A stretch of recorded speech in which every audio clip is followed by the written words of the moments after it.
Kita mulai dengan adverbial clause. Tadi kita sudah pelajari adjectival clause ya. Adjectival clause itu apa?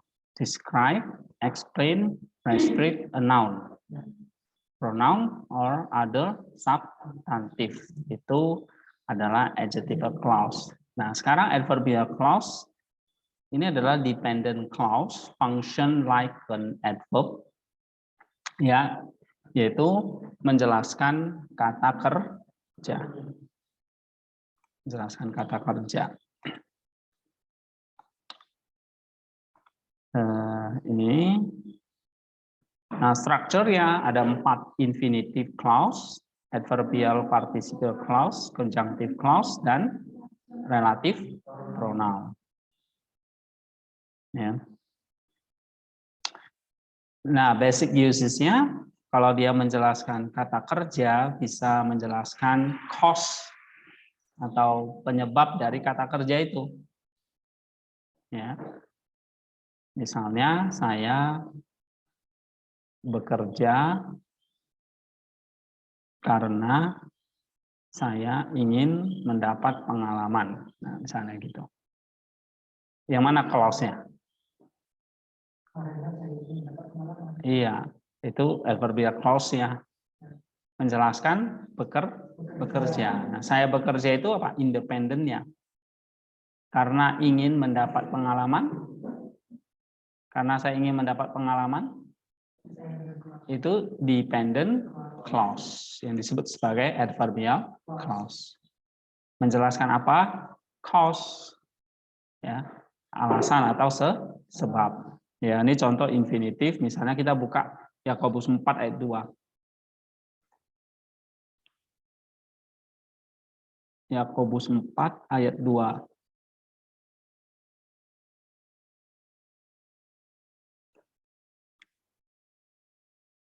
Kamu menginginkan sesuatu tapi kamu tidak memperolehnya, lalu kamu membunuh, kamu iri hati tapi kamu tidak mencapainya, lalu kamu bertengkar dan kamu berkelahi. Kamu tidak memperoleh apa-apa karena kamu tidak berdoa. Nah, dari bahasa Indonesia saja kita tahu ya, kamu tidak memperoleh apa-apa karena kamu tidak berdoa. Yang mana adverbial clause-nya?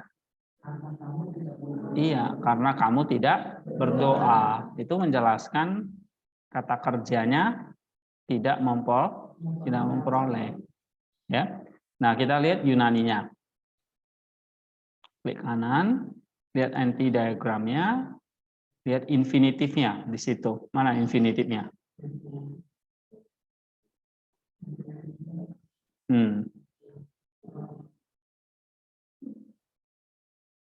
Oke, eketeuk. Kamu tidak memperoleh. Ya, lalu di situ ada aitestai. Benar nggak? Infinitifnya. Nah, ini infinitif clause menjelaskan akt. Nah, dia biasanya diikuti oleh preposisi. Ya. Karena di sini infinitifnya fungsinya jadi kata benda. Ya, maka dia lalu diikuti infinitif di sini. Dia humasto aitestai me. Karena kamu tidak meminta. Jadi, kamu tidak memperoleh karena kamu tidak meminta atau tidak berdoa. Oke. Nah, ini disebut dengan infinitive clause. Ya. Jelaskan apa ini? Apa? EKT. Ya, ini clause-nya ya. Cause. Ya. Nih, clause adverbial. Nah, itu contohnya. Lalu kita lihat contoh berikutnya. Misalnya yang pakai relatif pronoun ya, atau hoti juga, lihat ini. Efesus 4:25.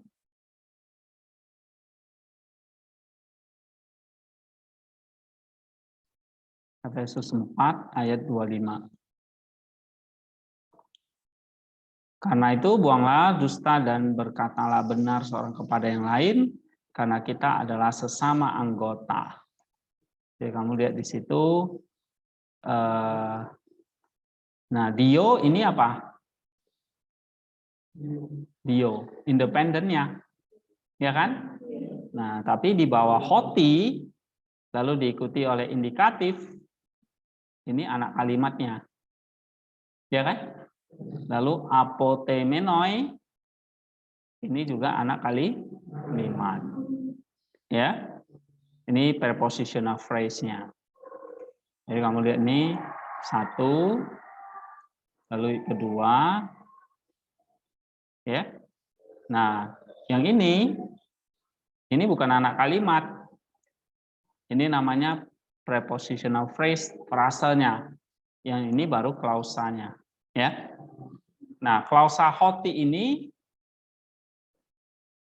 disebut, diartikan apa nih? Karena, ya kan? Karena ini berarti adverbial clause atau cause, ya, disebut cause, ya. Kenapa disebut cause? Karena menjelaskan alasan dari lalete, ya. Lalete ini kata kerjanya. Nah, lalu ada hoti, karena, nah gitu. Nah, kamu lihat di sini, hoti, esmen, ale, lun, mele. Ya, karena kita adalah sesama anggota. Itu menjelaskan tentang lalete. Iya, berbicaralah yang benar. Ya, berkata jujur. Sesama anggota, sesama atau seorang kepada yang lain. Sebab kita adalah anggota atau sesama anggota. Ya. Itu cause ya. Tidak semua contoh kita lihat, kita mesti agak cepat. And then kita lihat sekarang nih comparison, ya, atau perbandingan. Misalnya kita lihat pakai katos nih ya, umumnya Efesus 4 ayat 32.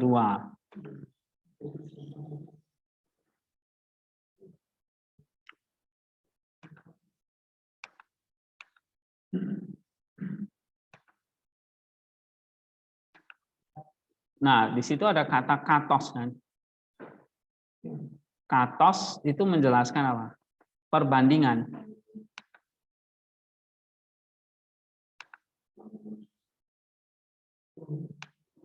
Oke. Nih. Kinesti kristoi evplanoi is alelus katos karisal menoi. Eltois hoteos. Nah, ini di situ ya. Dia menjelaskan kata kerja karisa, kariso, menoi. Ya.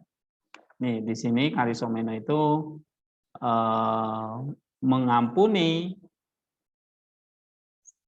Oke, saling mengampuni. Nah, dibandingkan dengan ini. Seperti Allah mengampuni kamu. Paham nggak? Ya. Ini saling mengampuni, baru kan di bawahnya ada katos kan? Nah, ini perbandingan.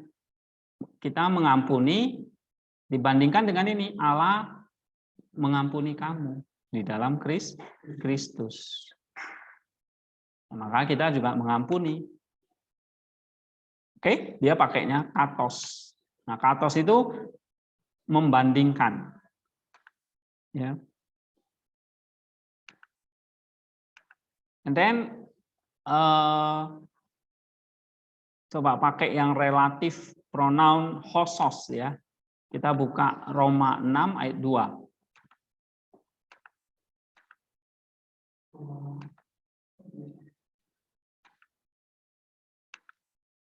Roma 6 ayat 2. Di situ ada kata hoitines ya. yang. Oke.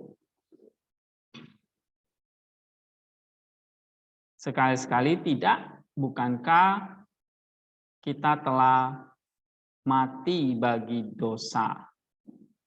Bagaimanakah kita masih dapat hidup di dalamnya? Ya. Nah, hoitines, coba kita lihat. Nih, menjelaskan apa nih? Kita siapapun atau yang mati bagi dosa. Ya. Nah, itu dibandingkan dengan hidup, tidak hidup di dalamnya. Ini ya. Oke. Roma 6 ayat 2 kan betul ya. Ini ya. Ada kata di sini hoitines dari kata hostis atau hoti ya. Yang telah mati bagi dosa ini dibandingkan dengan kamu tidak hidup di dalamnya. Jadi ini kayak seperti perbandingan ya. Nah, kemudian concession atau concessive ini biasanya diterjemahkan jadi walaupun atau meskipun ya. Tidak ada infinitif di situ, tapi ada participle. Kemudian ekai plus indikatif atau relative pronoun hoitines. Ya, hoitines. Kita baca atau kita buka Filipi 2 ayat 6. Filipi 2 ayat 6.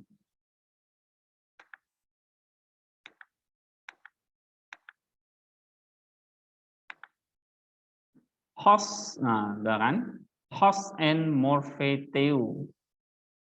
Uparkon, ups, arpaknon, ya, eg1 tu enai isa teo.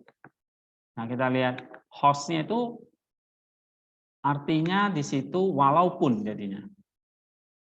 Walaupun, nih ya, dia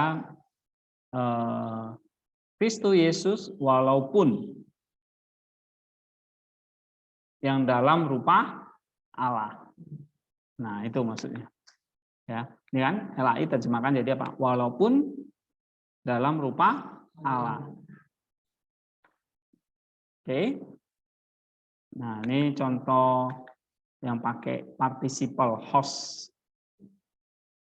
Oh, sorry ya. Ini participle ya. Ah, sorry. Ini. Yang participalnya mana? Bukan hostnya ya. Uparkon morphe eg1 enai hisa teo. Ini ya, huparkon ini ya. Oke. Nah, coba lihat partisipalnya huparkon. Nah, ini dia ya. Huparkon and walaupun yang, ini host ini artinya yang ya. Yang, nah walaupun dalam rupa, walaupun dia berada dalam rupa Allah. Nah, ini menjelaskan apa nih? Eg1 dan ekenosen ini. Jadi Kristus mengosongkan dirinya. Nah, lalu ada penjelasannya ini. Walaupun dia dalam rupa Allah. Ya, dia mengosongkan dirinya itu dalam status yang tinggi sebagai rupa Allah. Tapi dia ekenosen. Nah, huparko ini partisipalnya kan. Tapi diterjemahkan jadi apa? Walaupun. Karena dia menjelaskan kata kerja ini. Ada berapa kata kerja? Eg1, ekenosen, dan etapenosen. Ekenosen itu mengosongkan diri, etapenosen menghambakan diri atau merendahkan diri. Ya, jadi ini nggak hanya sekedar menjadi manusia, tapi manusia yang betul-betul humble, yang miskin. Ya, makanya dia lahir aja di sebuah kandang ya atau gua. Nah, ini etapenosen. Walaupun dia dalam rupa Allah, karena dia adalah firman Allah itu. Itu yang konsesif ya, pakai partisipal. Kemudian ada ekai nanti plus indikatif. Lalu relative pronoun hoitines. Kita coba lihat ini. Atau ini, ekai plus indikatif. Lukas 11 ayat 8.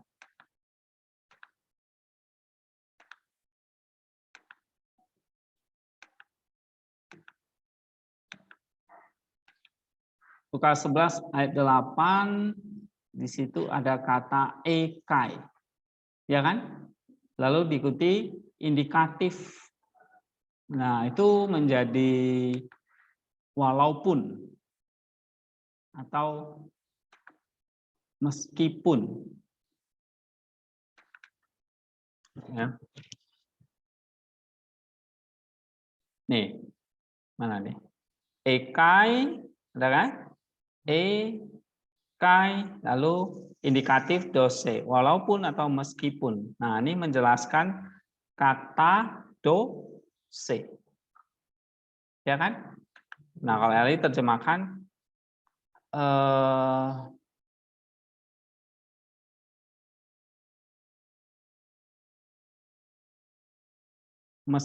memberikan ya, walaupun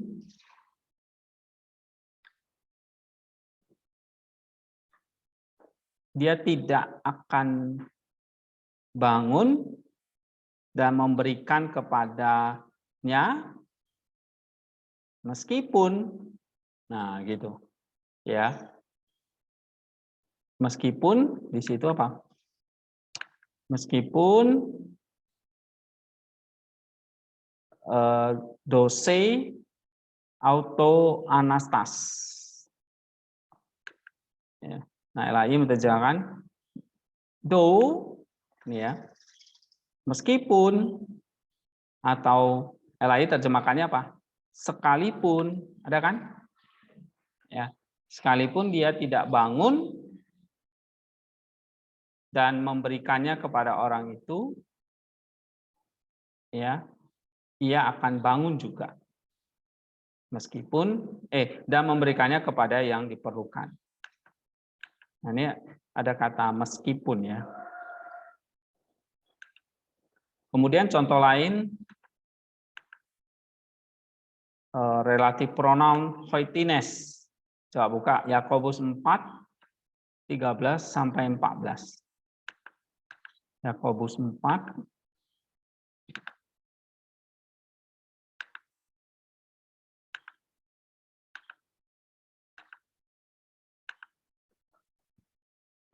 Nah, ada kata host atau hoitines di situ. Nah, kita lihat. Nih ya.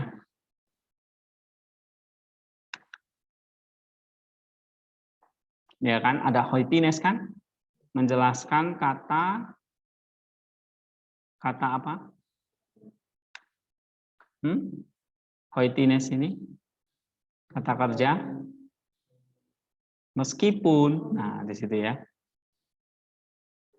Kalau LAI terjemahkan, kita baca ayat 13. Jadi sekarang kamu yang berkata hari ini atau besok kami berangkat ke kota Anu dan di sana kami akan tinggal setahun dan berdagang serta mendapat untung, ayat 14-nya. Sedang kamu tidak tahu apa yang terjadi besok. Apakah arti hidupmu? Hidupmu sama seperti uap yang sebentar saja kelihatan lalu lenyap. Nah, di sini terjemahkan teks urung ya. Meskipun kamu tidak mengerti apa hari yang terjadi pada hari esok. Ya, kamu berencana ini, walaupun kamu tidak mengerti apa yang terjadi pada hari esok. Nah, itu maksudnya. So, konsesif itu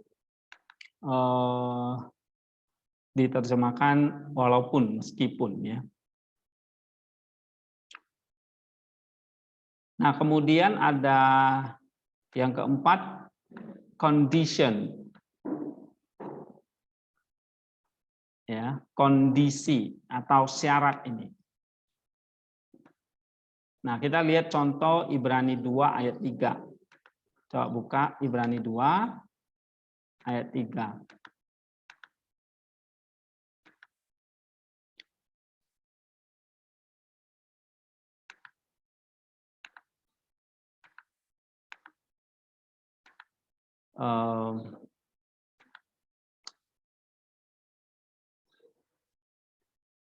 Lihat partisipalnya di situ.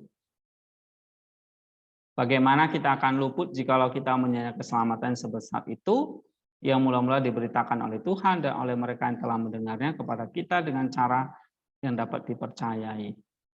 Ya. Mana partisipalnya?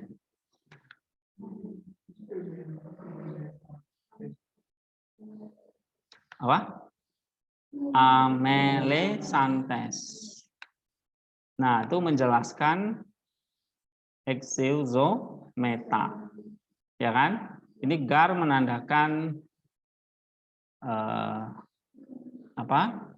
Explanatory, ya kan? Independent clause-nya ini kan? Ini independent clause-nya. Oke?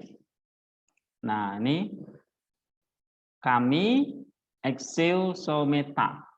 Artinya di situ kami akan luput, ya kan? Bagaimana ada pos itu? Bagaimanakah kami akan terhindar atau luput? Oke, ini independent clause-nya.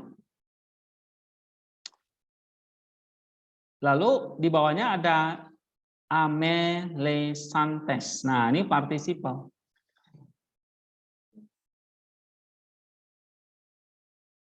Oke, ini participle clause sebagai apa? Kondisi, condition ini. Condition dari exeuzometa. Conditional. Kondisi, berarti diterjemahkan apa oleh LAI? Jika, ya kan? Atau RSV-nya if. Benar kan? If. Atau kondisi. Jika. Bagaimana kita bisa luput? Jika, nah ini syaratnya. Kita menyanyikan keselamatan yang sebesar itu. Nah, jika kita amelesantes, ya, tidak peduli keselamatan soterias telikautes yang begitu besar. Nah, ini menjelaskan apa ini? Menjelaskan klausa condition. Kondisi dari apa? Kondisi dari atau exeuzometa. Ya. Nah, ini partisipannya yang ini. Contoh lain, conjunctive clause. Misalnya bentuk if ya. If-nya itu seperti ada a nanti. Apa? A ini. Ya. Nah, ini selalu jadi ini menjadi conditional clause A. Oke, kita bahas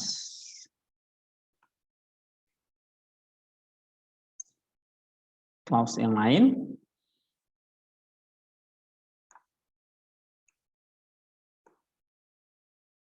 Yang kelima adalah complementary. Ini biasanya ada dalam infinitif ya. Lalu konjunktif. Nah, waktu kemarin kalau kita belajar infinitif kan ada complementary-nya. Ya. Misalnya coba kita lihat 1 Yohanes 3:16.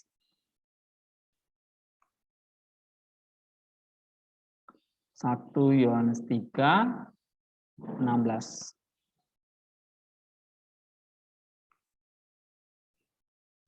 Demikianlah kita ketahui kasih Kristus, yaitu bahwa telah menyerahkan nyawanya untuk kita.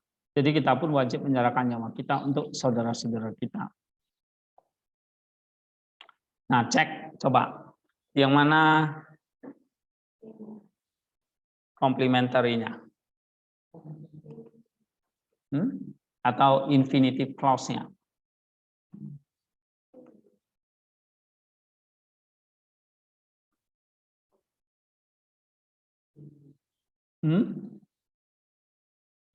Ini kan?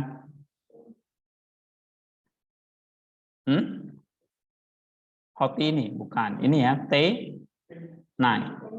Ya, komplementari dari avelomen.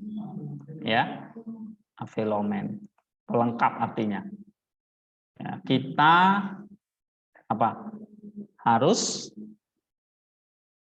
atau kita wajib. Nah, di sini ada penjelasannya. Ini namanya complementary. Tenai, tas, fukas, huper, ton, adelphon. Jadi kita pun wajib menyerahkan nyawa kita kepada yang lain. Ya. Oke. Itu infinitif. Lalu juga bisa hina subjunktif, ya. Kita buka Lukas 6:31.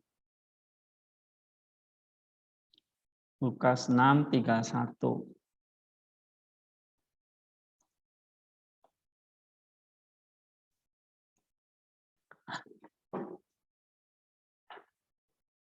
Hina, ada Kak di situ? Ya. Nah, itu komplementari dari apa?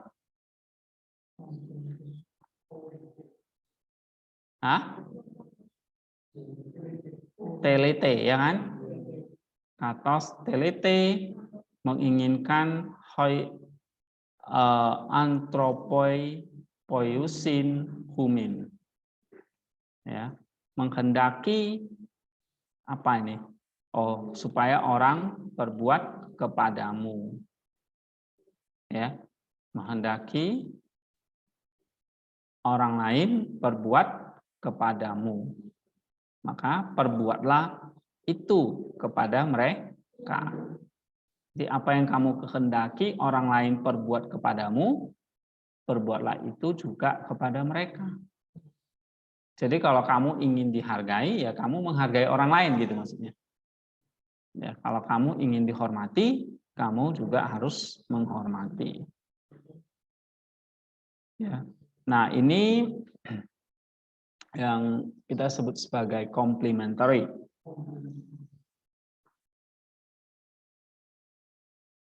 Next, selain complementary ada location, lokasi ya. Ini sudah pernah kita pelajari. Lalu manner, means ya.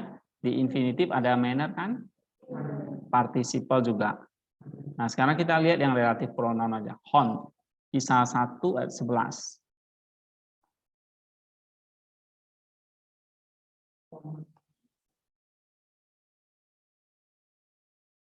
Di situ ada relative clause hon.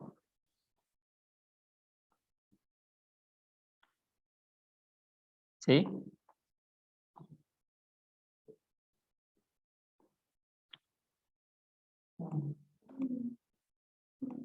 Kisah 1 ayat 11 sebagai manner atau means ya.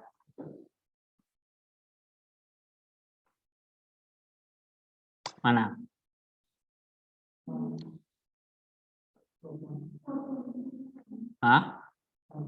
Hontropon ya kan? Nah, hontropon ini di sini. Yesus eleusetai autos, Yesus datang kepadanya hontropon, ekte sauste. Ya kan? Kalau kita baca, Yesus terangkat ke surga. Lalu dengan cara apa? Dengan cara yang sama seperti yang kamu lihat. Ya. Itu menjelaskan manner berarti ya di sini. Lalu ada juga purpose kan? Tujuan. Nah, misalnya kita coba lihat yang hina subjunctif ya. 1 Petrus 3 ayat 18. 1 Petrus 3 18. Oke, hoti kai Christos apax peri hamartion epaten. Dikai super adikon hina. Nah, di situ ada kata hina lalu subjunctif. Itu menjelaskan apa hinanya? Epaten. Menjelaskan purpose. Nah, maka supaya kan hina ini bisa artinya untuk atau supaya untuk atau supaya. Jadi kalau RSV terjemahkannya apa di situ? Ia yang benar bagi orang yang tidak benar supaya ia membawa kita kepada Allah kan. Nah, ini supaya dia membawa kita kepada Allah. Nah, menjelaskan ini tujuan dari epaten. Tujuan Kristus menderita. Oke. Nah, ini ya. Jadi Kristus menderita atas dosa. Ya kan? Hina, nah ini ada tujuannya nih kata Petrus. Apa tujuannya? Hah? Pro, sa, gage, toteo, humas. Sih? Ya, supaya apa? Supaya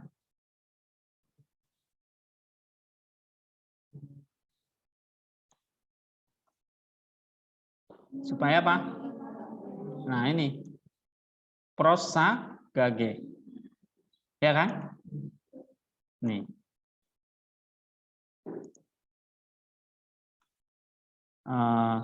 Jadi Kristus epaten apax peri hamartion.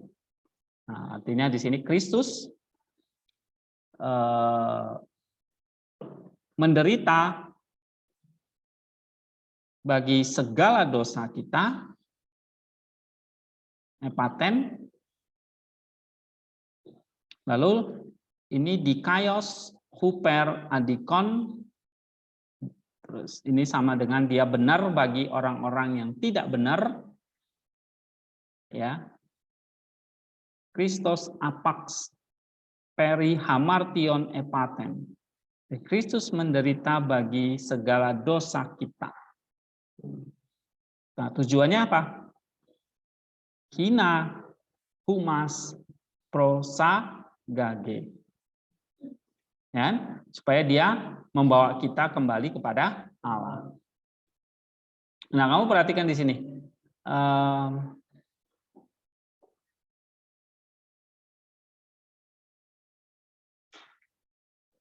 Ini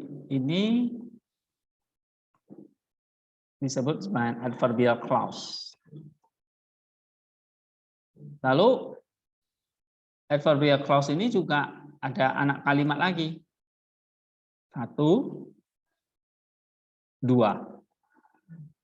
Benar kan? Nah, ini participle. 1, 2. Nah, 2 participle ini menjelaskan apa? Participle yang ini, kata kerja ini, membawa. Jadi membawa kita kepada Allah, di bawahnya ia dibunuh dalam keadaan sebagai manusia, tetapi dibangkitkan menurut roh. Nah, di sini Thanatotes dan Zotoetes ini menjelaskan apa? Iya, cara ini. Cara dia membawa kita kepada Allah, caranya dia mati bagi dosa dan hidup secara roh.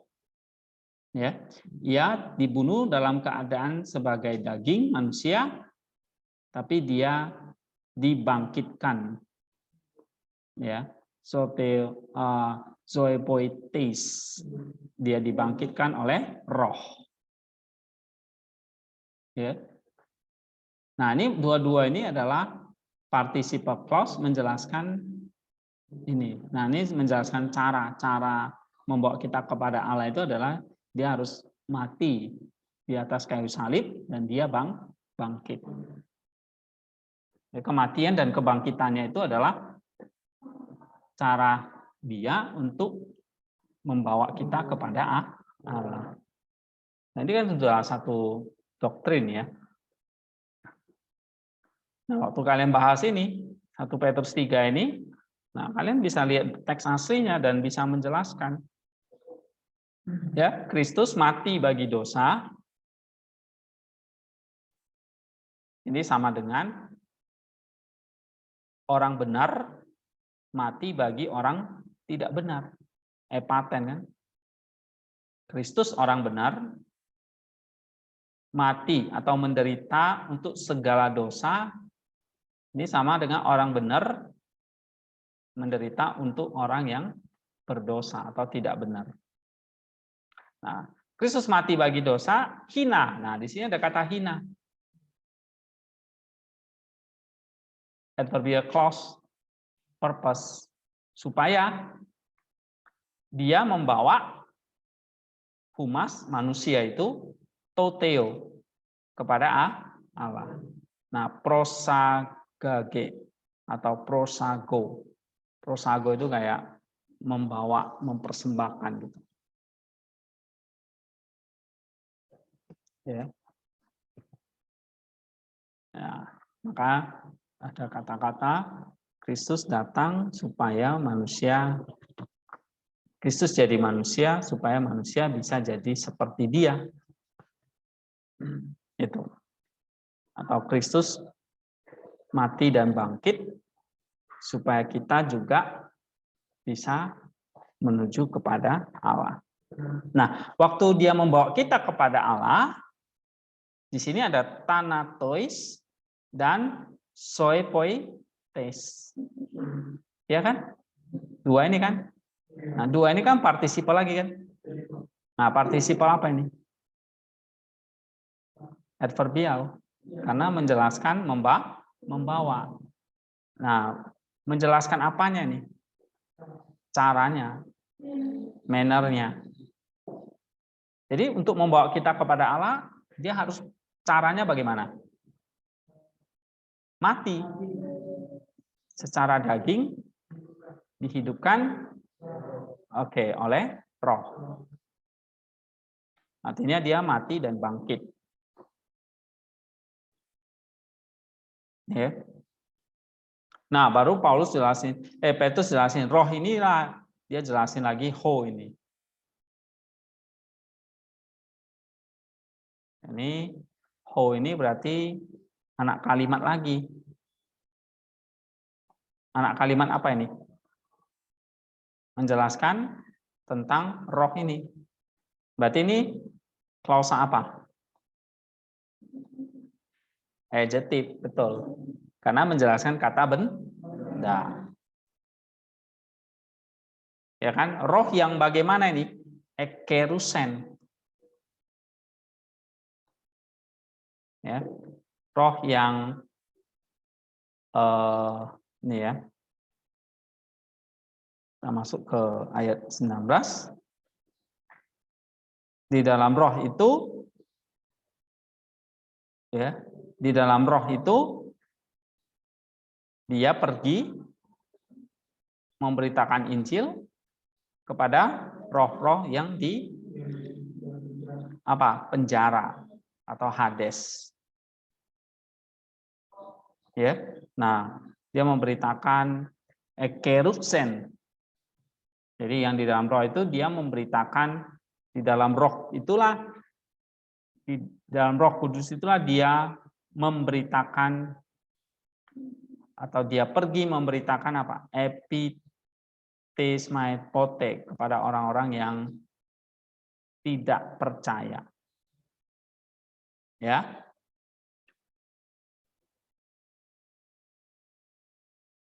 Ini namanya Hades itu prison atau fulake and fulake. Ya.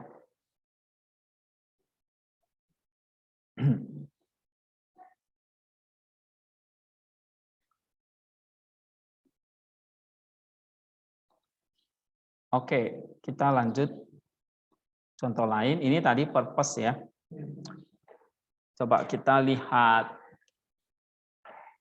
result.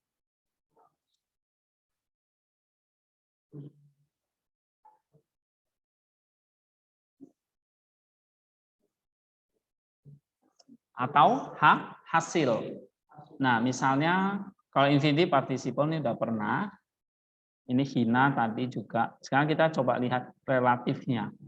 Ibrani 8 ayat 3.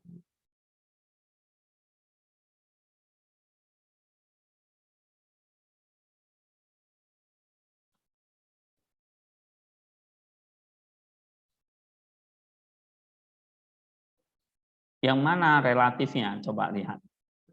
Sebab setiap imam besar ditetapkan untuk mempersembahkan korban dan persembahan, dan karena itu Yesus perlu mempunyai sesuatu untuk dipersembahkan.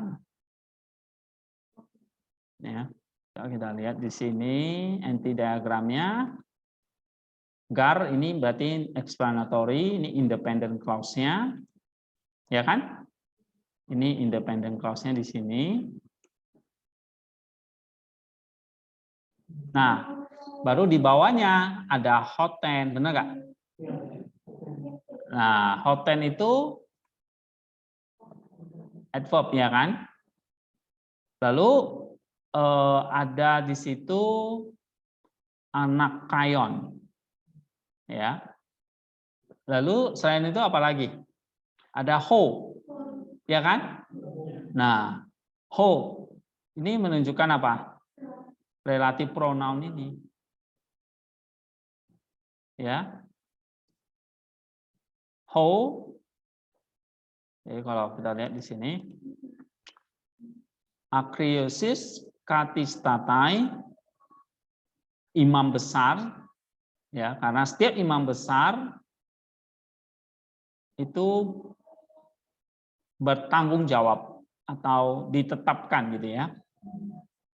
Setiap imam besar itu ditetapkan untuk mempersembahkan dora dan tusias, korban dan persembahan ya. Ini persembahan, ini korban. Ya kan? Nah, baru di bawah ini sehingga katis tata ini karena dia ditetapkan sehingga hasilnya ya Kristus itu perlu memiliki sesuatu untuk dipersembahkan. Nah, ini ada ho-nya di sini ya. Jadi ho ekenti proseneke. Jadi perlu memiliki sesuatu untuk dipersembahkan. Dia perlu memiliki sesuatu untuk dipersembahkan.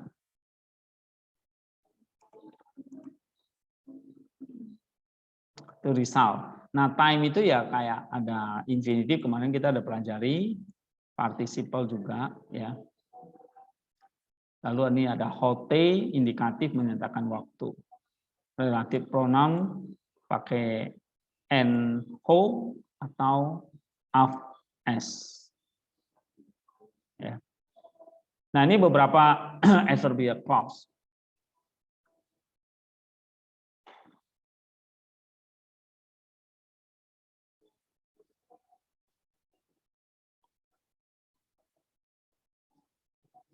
Oke, ini tentang klausa selesai. Nah, minggu depan kita akan pelajari tentang conjunction. Ya, conjunction itu kata hubung. Ini cukup penting karena ada berbagai macam conjunction yang sifatnya logical, adverbial, dan substantival. Ya, kita udah pernah singgung kayak guard, ya, kai, hina, hoti. Ya, ada hina, hoti yang sifatnya sebagai result, purpose, cause, ya. Nah, itu sebenarnya conjunction. Ini nanti kalau ketemu conjunction itu akan ketemu tadi dependent clause atau anak kalimat lagi.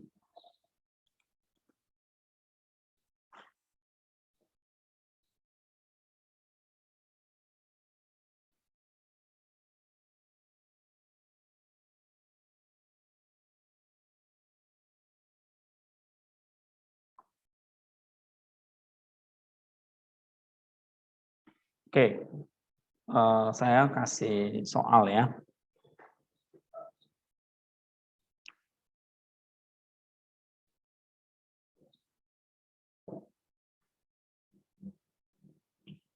Saya ambil